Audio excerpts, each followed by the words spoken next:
اسلام ایک مکمل ضابطہ حیات ہے جس میں انسان کی زندگی کے ہر پہلو کے بارے میں واضح رہنمائی موجود ہے۔ اللہ تعالیٰ نے قرآن مجید میں اور نبی کریم نے اپنی احادیث میں کھانے پینے کی چیزوں کے بارے میں بھی واضح احکامات دیے ہیں تاکہ انسان اپنی زندگی کو پاکیزہ اور صحت مند رکھ سکے۔ کھانے پینے کی اشیاء انسان کے جسمانی اور روحانی اثرات مرتب کرتی ہے۔ اسی لیے اسلام نے حلال اور حرام کی حدود متعین کر کے ایک ایسا نظام عطا فرمایا ہے جو نہ صرف انسانی صحت کے لیے بہتر ہے بلکہ روحانی بالادگی کا بھی ذریعہ بنتا ہے۔ حلال کا مطلب ہے ایسی چیز جو اللہ تعالیٰ نے انسان کے لیے جائز قرار دی ہو۔ یہ صرف کھانے پینے تک محدود نہیں بلکہ روزی کمائی اور دیگر معاملات پر بھی لاگو ہوتا ہے، مگر یہاں ہم کھانے پینے کی چیزوں کی بات کریں گے۔ حلال کھانے وہ ہیں جو انسان کے لیے جائز اور پاکیزہ ہیں، جبکہ حرام کھانے وہ ہیں جنہیں اللہ اور اس کے رسول نے منع فرمایا ہے۔ اسلام میں اس بات پر زور دیا گیا ہے کہ مسلمان نہ صرف کھانے پینے میں حلال اختیار کرے بلکہ کمائی کا ذریعہ بھی حلال ہو، کیونکہ اگر ذریعہ ہی ناپاک ہو تو پھر کھانے پینے کی برکت بھی ختم ہو جاتی ہے۔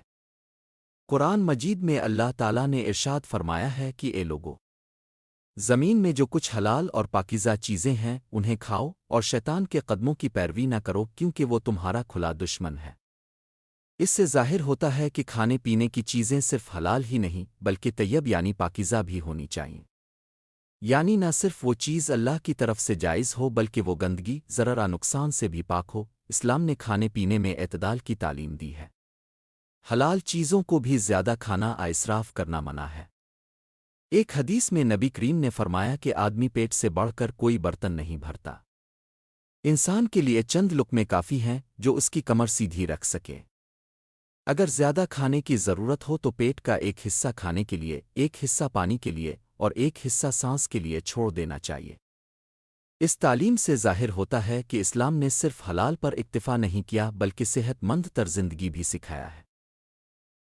حلال کھانوں میں سب سے بنیادی چیز گوشت ہے۔ اسلام نے جانوروں کے ذبح کرنے کا ایک خاص طریقہ مقرر کیا ہے۔ جانور کو ذبح کرتے وقت اللہ کا نام لینا ضروری ہے تاکہ یہ ظاہر ہو کہ یہ جانور اللہ کے حکم سے ذبح کیا جا رہا ہے اور اس کی زندگی اور موت پر اللہ ہی کا اختیار ہے۔ اگر کسی جانور کو اللہ کا نام لیے بغیر ذبح کیا جائے تو وہ گوشت مسلمان کے لیے جائز نہیں۔ اسی طرح مردار جانور، بہتا ہوا خون اور سور کا گوشت سری طور پر حرام قرار دیا گیا ہے۔ یہ چیزیں نہ صرف روحانی طور پر نقصان دہ ہیں بلکہ طبی نقطہ نظر سے بھی انسانی صحت کے لیے مضر ہے۔ سمندری جانوروں کے بارے میں بھی اسلام نے اجازت دی ہے۔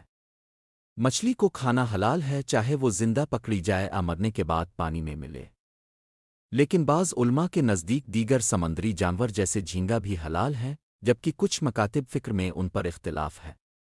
یہ اختلاف فقہی تفصیلات ہیں مگر بنیادی اصول یہی ہے کہ جو چیز صاف ستھری اور نقصان سے پاک ہے اسلام نے اس کی اجازت دی ہے۔ پھل، سبزیاں، اناج اور دودھ جیسی چیزیں حلال اور طیب کھانوں میں شامل ہیں۔ اسلام نے ان قدرتی نعمتوں کو استعمال کرنے کی تلقین کی ہے۔ قرآن میں کھجور، انگور، زیتون، انار اور دیگر پھلوں کا ذکر ملتا ہے جنہیں اللہ تعالیٰ نے انسان کے لیے نعمت بنایا۔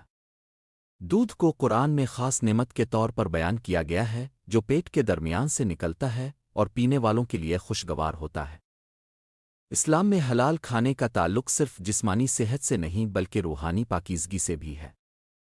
ایک مسلمان جب حلال کھاتا ہے تو اس کی دعائیں قبول ہوتی ہیں، عبادت میں خشوع پیدا ہوتا ہے اور دل کو سکون ملتا ہے، جبکہ حرام کھانے والا انسان نہ صرف بیماریوں کا شکار ہوتا ہے بلکہ اس کی دعاؤں میں اثر نہیں رہتا۔ ایک حدیث میں نبی کریم نے فرمایا کہ ایک شخص طویل سفر کرتا ہے، گرد آلود ہے اور آسمان کی طرف ہاتھ اٹھا کر دعا کرتا ہے، لیکن اس کا کھانا حرام ہے، اس کا پینا حرام ہے، اس کا لباس حرام ہے اور وہ حرام پر پلا ہے، تو ایسی صورت میں اس کی دعا کیسے قبول ہوگی؟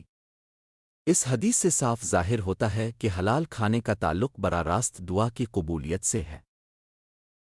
اسلام نے مسلمانوں کو یہ بھی سکھایا ہے کہ وہ شک اور شبہ والی چیزوں سے بھی بچیں۔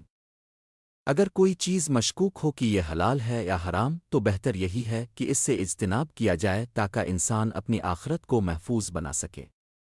نبی کریم نے فرمایا کہ حلال واضح ہے اور حرام واضح ہے، ان دونوں کے درمیان کچھ مشتبہ چیزیں ہیں جنہیں بہت سے لوگ نہیں جانتے۔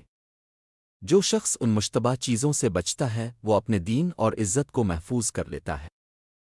کھانے میں نیت بھی بہت اہمیت رکھتی ہے۔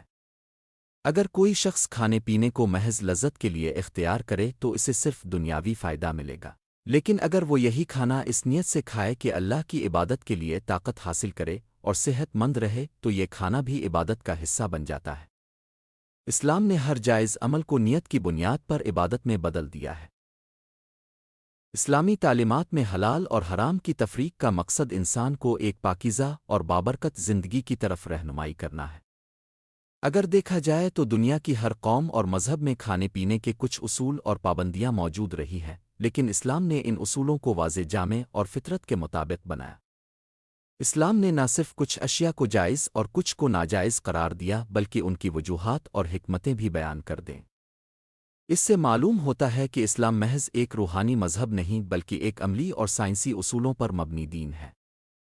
اللہ تعالیٰ نے انسان کو پیدا فرمایا اور اس کی جسمانی ضروریات کو بھی پورا کرنے کے لیے بے شمار نعمتیں پیدا کیں۔ گوشت، دودھ، اناج، سبزیاں، پھل، شہد اور دیگر اشیاء انسان کی غذائی ضرورتیں پوری کرتی ہیں، لیکن انسان کو آزاد چھوڑ دینے کے بجائے اللہ تعالیٰ نے اس پر ایک دائرہ مقرر کر دیا تاکہ وہ اپنی خواہشات کے پیچھے لگ کر اپنی صحت اور روحانیت کو برباد نہ کرے۔ اسی لیے قرآن میں جگہ جگہ حلال اور حرام کا ذکر کیا گیا ہے۔ حرام چیزوں کے بارے میں اسلام کی حکمت بہت گہری ہے۔ مثال کے طور پر سور کا گوشت حرام کیا گیا ہے کیونکہ یہ گوشت جسمانی بیماریوں اور اخلاقی بگاڑ کا باعث ہے۔ طب جدید نے بھی ثابت کیا ہے کہ سور کا گوشت کئی بیماریوں کا ذریعہ ہے، جیسے ٹریچائنا نامی کیڑا جو انسانی صحت کے لیے انتہائی نقصان دہ ہے۔ اسی طرح بہتا ہوا خون حرام ہے کیونکہ خون میں جراثیم اور بیماریوں کے پھیلنے کے امکانات بہت زیادہ ہوتے ہیں۔ مردار جانور حرام ہیں کیونکہ وہ بغیر ذبح کے مر جاتے ہیں اور ان کے جسم میں خون جم جاتا ہے جو صحت کے لیے خطرناک ہے۔ اسلامی اصولوں میں یہ بھی شرط ہے کہ حلال جانور کو ذبح کرتے وقت اللہ کا نام لیا جائے۔ یہ عمل اس بات کی یاد دہانی ہے کہ زندگی اور موت صرف اللہ کے اختیار میں ہے اور یہ رزق بھی اسی کی طرف سے عطا ہوا ہے۔ اگر جانور کو اللہ کا نام لیے بغیر ذبح کیا جائے تو وہ مسلمان کے لیے جائز نہیں رہتا۔ اس کا مطلب یہ ہے کہ کھانے میں بھی توحید اور ذکر الہی کو شامل کیا جائے۔ اسلام نے یہ بھی واضح کیا ہے کہ نشہ آور اشیاء مثلاً شراب اور منشیات مکمل طور پر حرام ہیں۔ ان چیزوں سے وقتی طور پر انسان کو لذت مل سکتی ہے لیکن طویل مدت میں یہ صحت، عقل اور روحانیت کو تباہ کر دیتی ہے۔ قرآن میں شراب اور جوا کو شیطانی عمل قرار دیا گیا ہے جو انسان کو اللہ کی یاد سے غافل کرتے ہیں۔ نبی کریم نے فرمایا کہ ہر نشہ آور چیز حرام ہے۔ اس تعلیم نے انسانیت کو ایک بڑے اخلاقی اور معاشرتی بگاڑ سے بچا لیا۔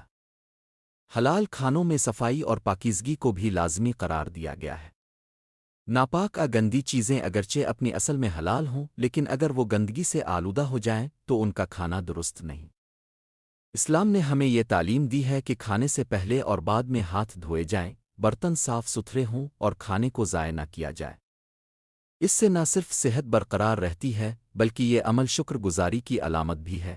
اسلام میں کمائی کے ذرائع بھی کھانے کے حلال ہونے پر اثر انداز ہوتے ہیں۔ اگر کوئی شخص حرام طریقے سے دولت کمائے اور پھر اس سے کھانے پینے کی اشیاء خریدے تو وہ کھانا بھی حلال نہیں رہتا۔ نبی کریم نے فرمایا کہ وہ جسم جو حرام مال پر پلا ہے جہنم کے لائق ہے۔ اس لیے ایک مسلمان کے لیے ضروری ہے کہ وہ صرف جائز ذرائع سے کمائے اور پھر اپنی کمائی سے حلال اور پاکیزہ کھائے۔ حلال کھانے کا ایک بڑا فائدہ یہ ہے کہ یہ انسان کی طبیعت میں نرمی، دل میں صفائی اور عبادت میں خشوع پیدا کرتا ہے۔ اس کے برعکس حرام کھانے سے دل سخت ہو جاتا ہے، گناہوں کی طرف رغبت بڑھتی ہے اور عبادات میں دلچسپی کم ہو جاتی ہے۔ یہی وجہ ہے کہ اولیاء اللہ ہمیشہ اپنی غذا کے معاملے میں سخت محتاط رہتے تھے اور اگر انہیں ذرا سا بھی شبہ ہو جاتا تو وہ کھانے سے رک جاتے۔ اسلامی تعلیمات میں میانہ روی کو بھی بہت اہمیت دی گئی ہے۔ حلال کھانے میں بھی حد سے تجاوز کرنا درست نہیں۔ آج کل کے دور میں انسان نے زیادہ کھانے اور عیش و عشرت کو کامیابی سمجھ لیا ہے، لیکن حقیقت یہ ہے کہ زیادہ کھانا بیماریوں کی جڑ ہے۔ نبی کریم نے فرمایا کہ کھانے میں برکت اس وقت ہے جب انسان 3 افراد کا کھانا لے کر 5 افراد کے ساتھ کھائے۔ اس حدیث سے سبق ملتا ہے کہ کھانے کو بانٹنا چاہیے، لالچ نہیں کرنا چاہیے اور حد سے زیادہ کھانے سے اجتناب کرنا چاہیے۔ کھانے کے آداب بھی اسلام نے واضح کیے ہیں۔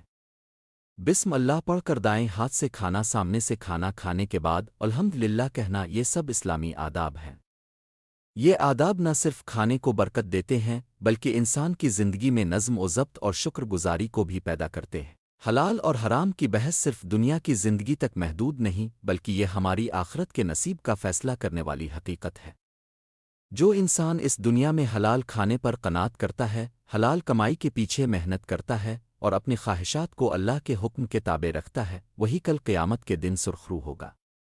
اس کے برعکس جو شخص دنیا کے چند لمحوں کی لذت کے لیے حرام کو اختیار کرتا ہے، وہ نہ صرف اپنی دنیا کی سکونت کھو دیتا ہے بلکہ اپنی آخرت بھی برباد کر لیتا ہے۔ سوچنے کی بات یہ ہے کہ ایک نوالا حلال کا اور ایک نوالا حرام کا انسان کی تقدیر بدل سکتا ہے۔ حلال نوالا انسان کے جسم کو عبادت کے قابل بناتا ہے، اس کی دعا میں اثر پیدا کرتا ہے، اس کی روح کو اللہ کے قریب کرتا ہے، جبکہ حرام نوالا دل کو اندھیرا کر دیتا ہے، دعا کو آسمان تک پہنچنے سے روک دیتا ہے اور انسان کے چہرے سے نور چھین لیتا ہے۔ ہم اکثر دیکھتے ہیں کہ کوئی بندہ دن رات دعا کرتا ہے لیکن اس کی دعائیں قبول نہیں ہوتیں، وہ صدقہ کرتا ہے مگر اس کے حالات نہیں بدلتے، وہ عبادت کرتا ہے مگر اس میں سکون نہیں پاتا۔ وجہ یہی ہے کہ اس کی غذا میں، اس کی کمائی میں یا اس کے کھانے میں کہیں نہ کہیں حرام کی ملاوٹ ہوتی ہے۔ حلال اور حرام کا فرق صرف زبان سے بیان کرنے کا نہیں بلکہ یہ دل کے سکون اور زندگی کی برکت کا راز ہے۔ یاد رکھو، جب ایک ماں اپنے بچے کو حلال دودھ پلاتی ہے تو وہ دودھ اس کے جسم کو طاقت ہی نہیں دیتا بلکہ اس کی روح کو بھی پاکیزگی عطا کرتا ہے۔ اسی بچے کے اخلاق میں نرمی، اس کی طبیعت میں عاجزی اور اس کے چہرے پر نور ظاہر ہوتا ہے۔ لیکن اگر وہی دودھ حرام کمائی سے خریدا گیا ہو تو اس کا اثر بچے کے اخلاق اور کردار پر بھی پڑے گا۔ یہی وجہ ہے کہ پرانے بزرگ کہتے تھے کہ حلال لقمہ عبادت کی چابی ہے اور حرام لقمہ گناہ کا دروازہ ہے۔ قیامت کے دن انسان سے اس کے اعمال کے ساتھ ساتھ یہ بھی پوچھا جائے گا کہ اس نے اپنا مال کہاں سے کمایا اور کہاں خرچ کیا۔ سوچو وہ دن کیسا ہوگا جب انسان اللہ کے سامنے کھڑا ہوگا اور اس کے اعمال نامے میں لکھا ہوگا کہ یہ رزق حلال تھا یا حرام۔ اس وقت دنیا کے سارے بہانے ختم ہو جائیں گے، صرف حقیقت باقی رہ جائے گی۔ یہی وجہ ہے کہ بزرگان دین نے ہمیشہ اپنے مریدوں کو سب سے پہلے حلال کمائی اور حلال کھانے کی تلقین کی۔ وہ کہتے تھے کہ اگر لقمہ حلال ہوگا تو عبادت میں مزہ آئے گا، دل کو سکون ملے گا اور زبان سے نکلی دعا عرش تک پہنچے گی۔ لیکن اگر لقمہ حرام ہوگا تو پھر نہ نماز میں دل لگے گا، نہ ذکر میں لذت ہوگی اور نہ ہی دعا قبول ہوگی۔ اے ایمان والو!